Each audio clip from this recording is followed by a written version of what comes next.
When my dad was a teenager back in the 1950s, he and some of his buddies would load up their greyhounds and they'd drive to a place in West Texas close to Sig Gray's, and all night they would hunt jackrabbits with their greyhounds. They'd spotlight the jackrabbits and then they'd watch as the dogs chase those rabbits, and they'd spend all night out there just kind of going back and forth in this network of dirt roads. And they did this a bunch of nights, so they knew the terrain really well in the darkness. They never got lost.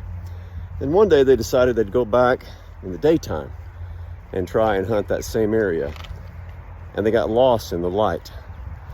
They were so used to the darkness that when it came to finding their way in the light, they were turned around. And my dad told me that story when I was a kid as kind of a lesson in life. You see, there's times in our lives when we get so used to the darkness that we get to know its twists and turns, and we're scared of the light because we get lost in the light. You know, we can get so wrapped up in the darkness of rebellion and leading lives where we really don't care about God, and we're engaging in all kinds of harmful behavior, rebellious behavior. We get to know those roads and those paths really well. We can find our way through the darkness. When it comes to walking in the light, walking in the truth of God, it's frightening because we feel like we're lost, like we can't find our way. We grow so accustomed to the darkness that the light is frightening to us. But the light is where God wants us to be. And so he calls us out of the darkness, out of those twists and turns of rebellion, into the light of his grace. And there, even though the light is blinding, you know what it takes some getting used to. Eventually, when we get there, we realize this is what we were created for. God wants us to walk in the light and not in the darkness. There is a lie that we're free in the darkness, we can do whatever we want, but that's actually an enslavement of the soul.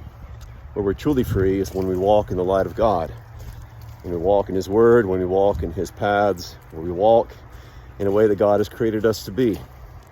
That's the kind of life that God the Father calls us to in Jesus Christ. We walk in the light of his grace, we walk in the light of his truth, and as we do, we're actually the people that God has created us to be, and we find joy and contentment and peace in that life.